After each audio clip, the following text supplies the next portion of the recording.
नमस्कार, आप देख रहे हैं न्यूज इंडिया और मैं हूं आपके साथ अंजनी कुमार सिंह। यूपी की सियासत की बात करते हैं। बीजेपी की प्रेस कॉन्फ्रेंस लखनऊ में चली, जहां पर संबित पात्रा अखिलेश यादव पर बड़ा हमला करें। चलेगा तो केवल विकास चलेगा। 80% जनता उत्तर प्रदेश में ऐसी है जो इस बात पे विश्वास करती है, मानती है कि विकास हुआ है। मगर कुछ लोग तो ऐसे भी हैं ना, जिनको प्रश्रय समाजवादी पार्टी का और बाकी कुछ छुटपुट पार्टियां जो हैं, जो ना 3 में है ना 13 में है, समझ जाइए किस पार्टी की बात कर रहा हूं, उनका प्रश्रय मिला हुआ है। वो हर क्षण ये कोशिश करते हैं, हर पल ये कोशिश करते हैं कि किस प्रकार से सौहार्द बिगड़े, किस प्रकार से अशांति फैले, किस प्रकार से यहां पर कानून की व्यवस्था बिगड़ जाए। किंतु आज मैं गर्व के साथ कह सकता हूं, योगी आदित्यनाथ जी ने उन सभी लोगों को बिना किसी भेदभाव के सबक सिखाया। लगभग 2000 करोड़ रुपए की संपत्ति इन लोगों की जब्त हुई। इन लोगों को जेल के सलाखों के पीछे भेजा गया है। कानून व्यवस्था के विषय में बात करते हैं। मैं सवाल पूछता हूं, आज मैं उत्तर प्रदेश का नहीं, मैं उड़ीसा का, मगर मुझे आज उत्तर प्रदेश की व्यवस्था को देख के गर्व महसूस होता है। पहले उत्तर प्रदेश में जो लोग शासन करते थे वो आज लॉ एंड ऑर्डर की बात करते हैं। क्या ये मुख्तार अंसारी, अतीक अहमद, इनके नाम पे लॉ एंड ऑर्डर चलेगा? आज चाहे मुख्तार अंसारी हो, चाहे अतीक अहमद हो, वो वही है जहां उनको होना चाहिए। एक एक सवाल यह है कि माफिया विधायक मुख्तार अंसारी के परिवार ने कल बांदा में उनसे मुलाकात की और उनका कहना है कि उनकी जान को जेल में खतरा है और यूपी सरकार उनकी जेल के अंदर हत्या करवा सकती है। देखिए, यूपी सरकार एक संवैधानिक सरकार है, वो संविधान में विश्वास करती है। इस प्रकार के लांछन तो लगाए जाते हैं उन लोगों से जिनको पता है कि उनकी वास्तविकता क्या है। मगर ये जो डर का वातावरण है माफिया के अंदर, डॉन्स के अंदर, जो माफिया और डॉन पहले उत्तर प्रदेश को अपना बपौती मानते थे, कुछ मुझे लगता है ये डर कि अगर हम लोगों के ऊपर हमला करेंगे, आक्रमण करेंगे, ये डर ठीक है, किंतु ये लांछन ठीक नहीं। उत्तर प्रदेश की सरकार कानून व्यवस्था में विश्वास रखती है, सभी के जान का हिफाजत करती है। सबसे लेंगे।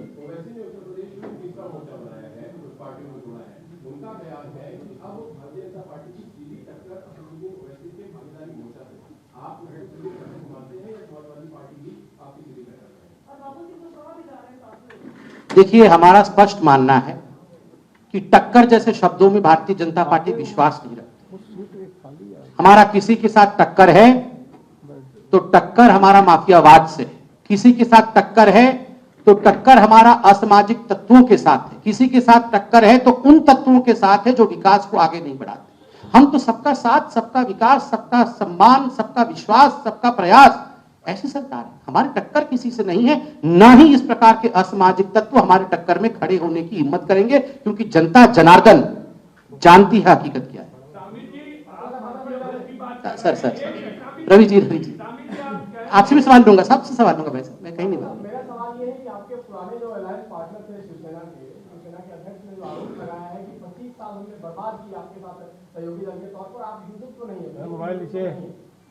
देखिए, वैसे तो ये उत्तर प्रदेश का विषय नहीं है, मगर फिर भी एक महत्वपूर्ण सवाल तो है, मैं इसका जवाब देता हूं।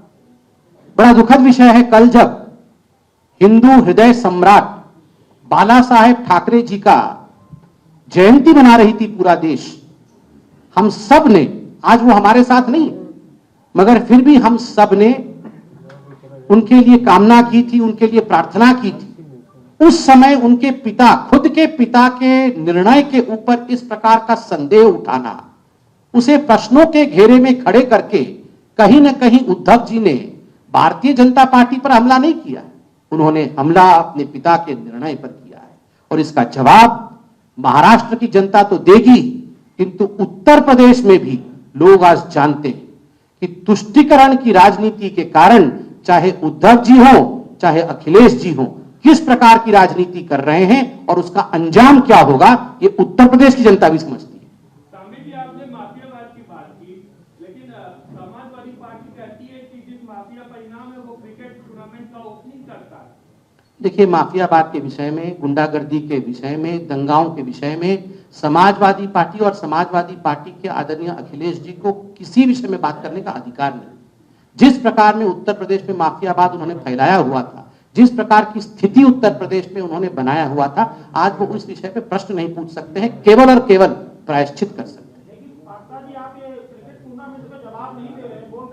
कोई गोल नहीं घुमा रहे हैं, बिल्कुल स्पष्ट बोल रहा हूं, सीधी लाइन है, हमारी सीधी लाइन विकास की है, और जो गोल गोल लाइन माफियावाद का था वो समाप्त होने वाला है। बहुत बहुत धन्यवाद।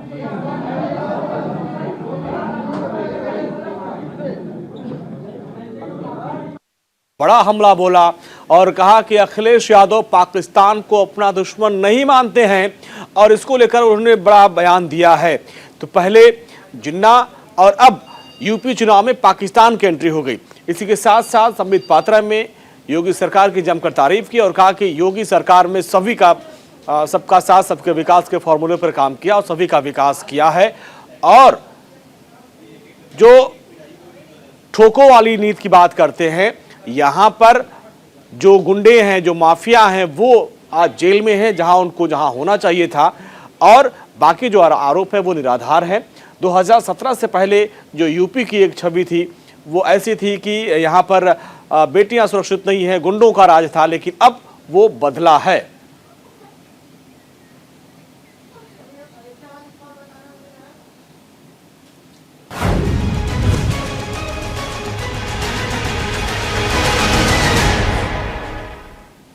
चलिए उत्तराखंड की खबरों का रुख करते हैं, और उत्तराखंड से आज की बड़ी खबर यह है कि कांग्रेस सीईसी की अहम बैठक दोपहर बाद आज दिल्ली में होगी, और कांग्रेस चुनाव समिति की बैठक में विधानसभा चुनाव में जो 17 सीटों पर बाकी के उम्मीदवार बचे हुए हैं उनके नाम पर मंथन किया जाएगा। अब तक कांग्रेस ने 53 सीटों पर अपने उम्मीदवारों के नाम का ऐलान कर दिया है। बाकी की जो 17 सीटें बची हुई हैं उनमें कौन दावेदार होगा, उनके नाम पर मंथन आज दिल्ली में किया जाएगा, क्योंकि ये 17 सीटें ऐसी हैं जिन पर कांग्रेस को ये लगता था कि पहले बीजेपी अपनी लिस्ट जारी कर दे, फिर उसके हिसाब से फिर वो लोग लिस्ट जारी करेंगे। हालांकि अंदर खाने की बात यह है कि इसमें कई तरह के पेच हैं, इसमें कई जो गुट है वो लोग दावा कर रहे थे भाई हमारे लोगों को टिकट मिले। तो अब इसको लेकर आज मंथन किया जाएगा, और आज हो सकता है चीजें क्लियर हो जाए कि बाकी 17 जो विधानसभा सीटें उस पर कौन से उम्मीदवार होंगे।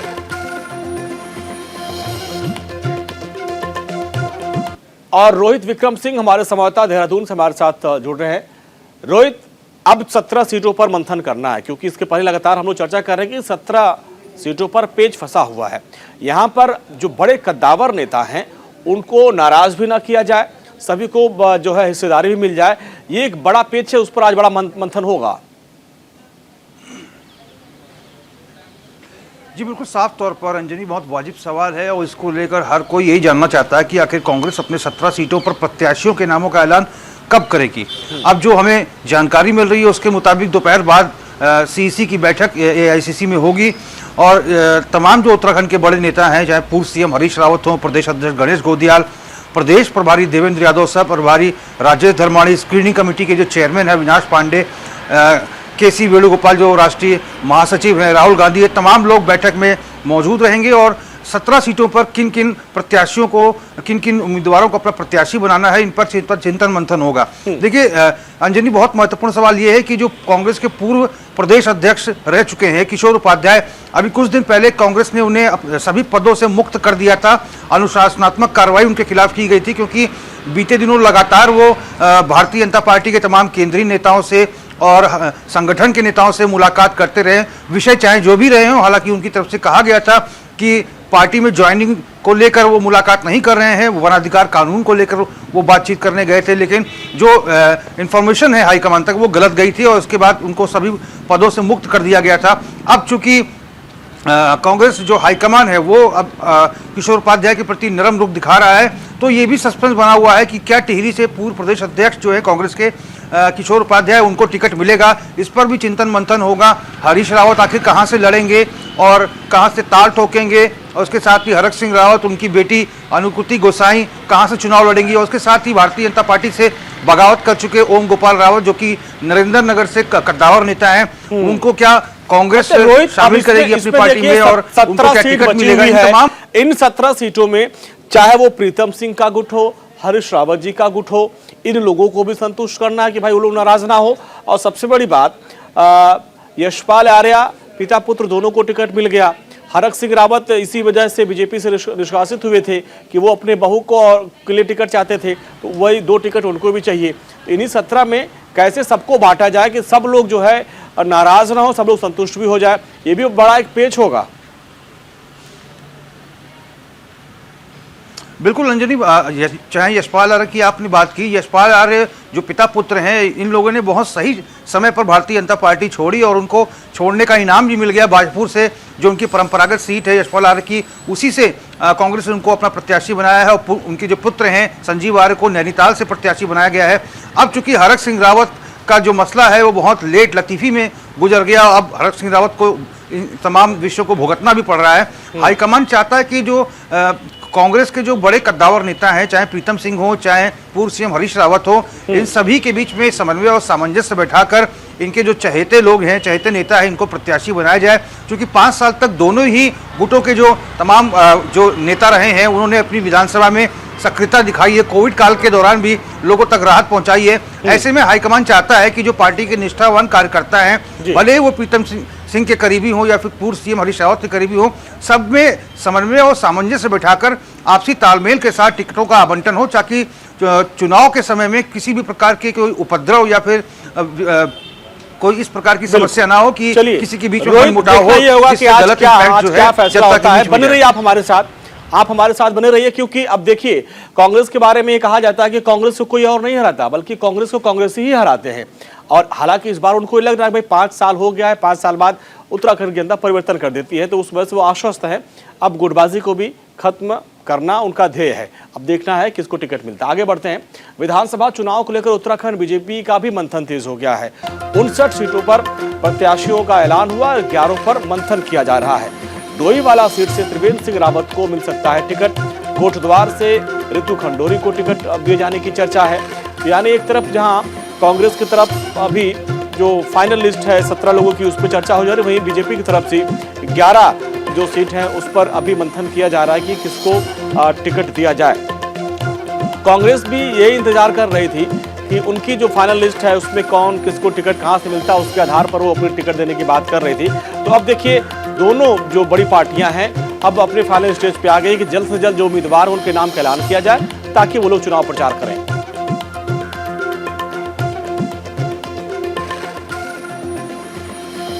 और हमारे साथ हमारे 2 सहयोगी जुड़ गए। हमारे साथ संजय पुंडेर भी जुड़े हुए हैं और रोहित विक्रम सिंह भी हैं। संजय, आपके पास आएंगे। अभी कांग्रेस में भी मंथन चल रहा है 17 सीटों को लेकर, रोहित से उसमें बात हुई। अब बीजेपी की तरफ से भी, चूंकि उनकी भी 11 सीट अभी बची हुई है, और वहां पर भी अब देखना ये होगा कि भाई कोई नाराजगी ना हो, सबको संतुष्ट किया जाए।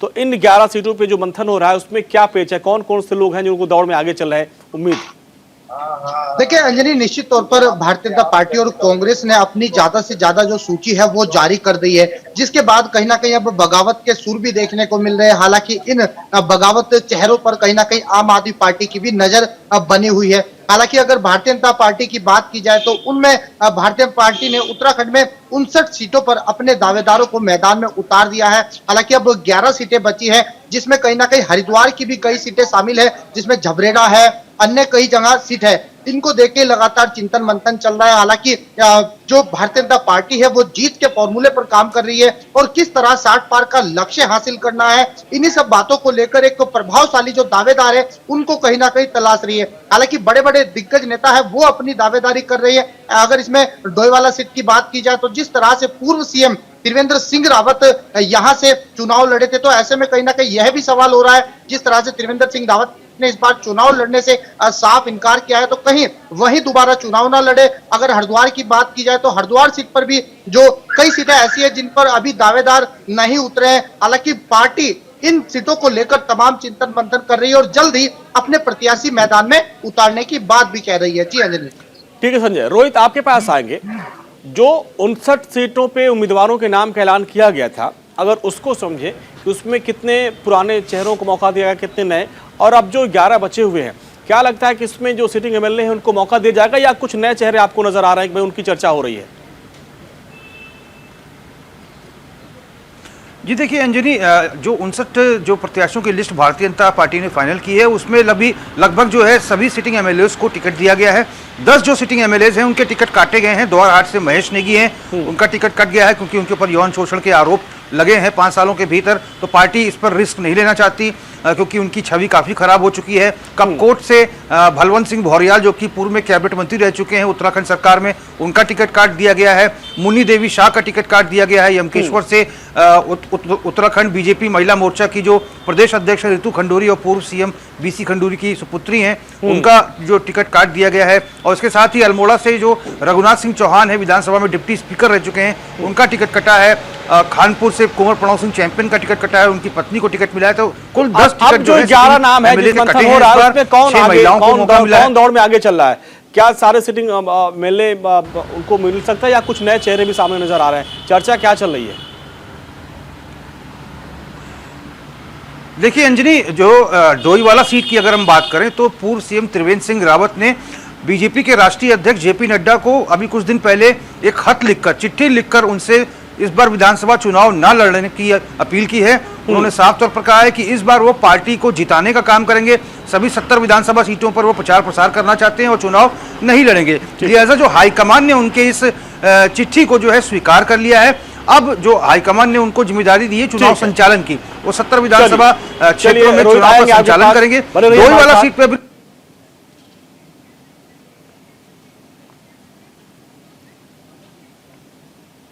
चलिए आगे बढ़ते हैं। उत्तराखंड विधानसभा चुनाव के लिए बीजेपी ने अपने प्रचार अभियान को और तेज कर दिया है। उम्मीदवारों की पहली लिस्ट घोषित होने के बाद अब बीजेपी का पूरा फोकस चुनाव प्रचार पर दिख रहा है और जिसके बाद अब बीजेपी प्रदेश मुख्यालय में प्रदेश चुनाव प्रभारी प्रहलाद जोशी, इसके बाद उत्तराखंड बीजेपी के अध्यक्ष मदन कौशिक और मुख्यमंत्री पुष्कर सिंह धामी ने एलईडी प्रचार वाहनों को रवाना किया है और कल ही हरी झंडी दिखाकर उसको रवाना किया, जो कि सभी 70 विधानसभा में जाएंगी। और सरकार ने जो काम किए हैं पिछले 5 साल में एक चलचित्र के माध्यम से वो जनता के सामने रखा जाएगा और राज्य सरकार की तमाम जो उपलब्धियां हैं उनका जिक्र इस एलईडी वैन में किया जाएगा, जो सभी 70 विधानसभा सीटों में जाके चुनाव प्रचार करेंगी। 70 विधानसभा क्षेत्र में हमारा एलईडी वैन आज से प्रवास शुरू होगा। एलईडी वैन में हम पहली बार केंद्र और राज्य में जब भारतीय जनता पार्टी के सरकार चुन के आए, 5 वर्ष पूरा केंद्र और राज्य में भारतीय जनता पार्टी के माननीय नरेंद्र मोदी जी के नेतृत्व में सरकार में जो कुछ भी काम हुआ है वो हम पक्का शोकेसिंग कर रहे हैं और लोग भी ये समझ रहे हैं कि जो कुछ भी उत्तराखंड में हुआ है, उत्तराखंड रचना करने के लिए, to create the Uttarakhand, BJP को आना पड़ा, अटल बिहारी वाजपेयी जी को आना पड़ा और नया उत्तराखंड रचना होने के बाद उसका विकास के लिए भी भारतीय जनता पार्टी को नरेंद्र मोदी जी को आना पड़ा। और ऐसे माननीय नरेंद्र मोदी जी जिसको सारे देश में और अंतर्राष्ट्रीय में स्तर पे नंबर 1 नेता माना जाता है और देश में भी अभी तक जबरदस्त उनका पॉपुलैरिटी है क्योंकि वो काम करके दिखाए हैं।